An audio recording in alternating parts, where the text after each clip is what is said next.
ಈ ವರ್ಷದ ಮೊದಲ ಚಂದ್ರಗ್ರಹಣವು ಇದೇ ಹುಣ್ಣಿಮೆಯ ದಿನ ಅಂದರೆ ಇದೇ ಮಾರ್ಚ್ ತಿಂಗಳ ಹುಣ್ಣಿಮೆಯ ದಿನದಂದು ನಡೆಯುತ್ತಿದೆ.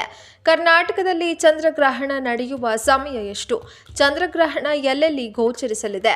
ಚಂದ್ರಗ್ರಹಣ ಈ 2025ರಲ್ಲಿ ನಡೆಯುತ್ತಿರುವ ಈ ವರ್ಷದ ಮೊದಲ ಚಂದ್ರಗ್ರಹಣವಾಗಿದ್ದು, ಗ್ರಹಣದ ಸಂದರ್ಭದಲ್ಲಿ ಏನನ್ನ ಮಾಡಬೇಕು ಮತ್ತು ಏನನ್ನ ಮಾಡಬಾರದು ಎನ್ನುವಂತಹ ಸಂಪೂರ್ಣವಾದ ಮಾಹಿತಿಯನ್ನ ತಿಳಿಯೋಣ.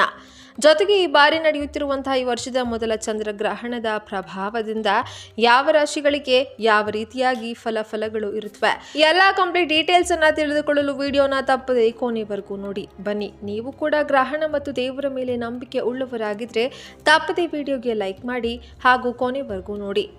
ಹಾಗಾದ್ರೆ ನಮ್ಮ ಕರ್ನಾಟಕದಲ್ಲಿ ಚಂದ್ರಗ್ರಹಣ ಯಾವ ಸಮಯದಲ್ಲಿ ನಡೆಯುತ್ತದೆ? ಗ್ರಹಣ ಸಂದರ್ಭದಲ್ಲಿ ಗರ್ಭಿಣಿ ಇರುವ ಮಹಿಳೆಯರು ಏನನ್ನ ಮಾಡಬೇಕು ಮತ್ತು ಏನು ಮಾಡಬಾರದು, ಯಾವೆಲ್ಲ ನಿಯಮಗಳನ್ನ ಪಾಲಿಸಬೇಕು ಎನ್ನುವ ಸಂಪೂರ್ಣ ಮಾಹಿತಿಯನ್ನ ತಿಳಿಯೋಣ. ಬನ್ನಿ. ಭಾರತದಲ್ಲಿ ಹೋಳಿ ಹಬ್ಬಕ್ಕೆ ಪ್ರಾಮುಖ್ಯತೆ ಕೊಡುವಂತೆ ಅಮಾವಾಸ್ಯೆ, ಹುಣ್ಣಿಮೆ, ಗ್ರಹಣಗಳಿಗೆ ಸಹ ಜನ ಆದ್ಯತೆಯನ್ನ ನೀಡುತ್ತಾರೆ. ಹೋಳಿ ಹಬ್ಬದ ದಿನವೇ ಚಂದ್ರಗ್ರಹಣ ಸಂಭವಿಸುತ್ತಿದ್ದು, ಈ ಹಿನ್ನೆಲೆ ಹೋಳಿ ಹಬ್ಬ ಆಚರಿಸಬಹುದೇ ಬೇಡವೇ, ಗ್ರಹಣಕ್ಕೆ ಏನು ಮುಂಜಾಗ್ರತೆಯನ್ನ ಕೈಗೊಳ್ಳಬಹುದು, ಈ ದಿನ ಏನು ಮಾಡಬೇಕು ಹಾಗೂ ಏನನ್ನ ಮಾಡಬಾರದು ಎನ್ನುವುದನ್ನು ತಿಳಿಯೋಣ. ಬನ್ನಿ. ಸಂಪೂರ್ಣ ಚಂದ್ರಗ್ರಹಣವು ವರ್ಣರಂಜಿತ ಹಬ್ಬ ಹೋಳಿಯ ದಿನವೇ ಸಂಭ್ರಮಿಸ್ತಾ ಇದೆ. ಇನ್ನು ಇದು ಮೈಕ್ರೋ ಮೂನ್ ಗ್ರಹಣವಾಗಿರುತ್ತದೆ. ಅಂದರೆ ಚಂದ್ರನು ಈ ವೇಳೆ ಸಾಮಾನ್ಯಕ್ಕಿಂತ ಸ್ವಲ್ಪ ಚಿಕ್ಕದಾಗಿ ಕಾಣಿಸ್ತಾನೆ. ಈ ಅಪರೂಪದ ಭೌಗೋಳಿಕ ಘಟನೆಗೆ ಆಧ್ಯಾತ್ಮಿಕ ಅರ್ಥವೂ ಇದೆ. ಪೂರ್ಣ ಚಂದ್ರಗ್ರಹಣವು ಮಾರ್ಚ್ 14, 2025ರಂದು ಇರುತ್ತೆ. ಇದು ಪ್ರಪಂಚದ ವಿವಿಧ ಭಾಗಗಳಲ್ಲಿ ಗೋಚರಿಸಲಿದೆ. ಇದು ಸುಮಾರು 65 ನಿಮಿಷಗಳವರೆಗೆ ಇರುತ್ತೆ. ಚಂದ್ರಗ್ರಹಣದ ಸಮಯದಲ್ಲಿ ಮಾಡಬಾರದ ಕೆಲಸಗಳು.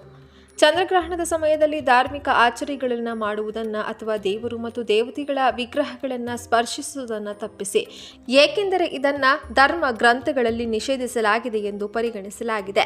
ಈ ಸಮಯದಲ್ಲಿ ಮಲಗುವುದು ದೇಹ ಮತ್ತು ಮಾನಸಿಕ ಆರೋಗ್ಯದ ಬಗ್ಗೆ ನಕಾರಾತ್ಮಕ ಪರಿಣಾಮ ಬೀರುತ್ತೆ. ಜ್ಯೋತಿಷ ಶಾಸ್ತ್ರದ ಪ್ರಕಾರ ಈ ಸಮಯದಲ್ಲಿ ರಾಹುವಿನ ಪ್ರಭಾವ ಅಧಿಕವಾಗಿರುತ್ತದೆ.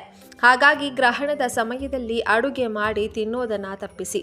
ಆದರೆ ರೋಗಿಗಳು, ಗರ್ಭಿಣಿಯರು ಮತ್ತು ಚಿಕ್ಕ ಮಕ್ಕಳು ಅಗತ್ಯವಿದ್ದರೆ ಆಹಾರವನ್ನು ಸೇವಿಸಬಹುದು. ಹಾಗೆ ಗ್ರಹಣದ ಸಮಯದಲ್ಲಿ ಕತ್ತರಿ, ಚಾಕು, ಸೂಜಿಯಂತಹ ಚೂಪಾದ ವಸ್ತುಗಳನ್ನು ಬಳಸಬಾರದು. ಚಂದ್ರಗ್ರಹಣದ ಸಮಯದಲ್ಲಿ ಮಾಡಬೇಕಾದ ಕೆಲಸಗಳು. ಚಂದ್ರಗ್ರಹಣದ ಸಮಯದಲ್ಲಿ ವಿಷ್ಣುವಿನ ಹೆಸರನ್ನ ಪಠಿಸಿ ಮತ್ತು ಮಹಾಮೃತ್ಯುಂಜಯ ಮಂತ್ರವನ್ನ ಜಪಿಸಿ.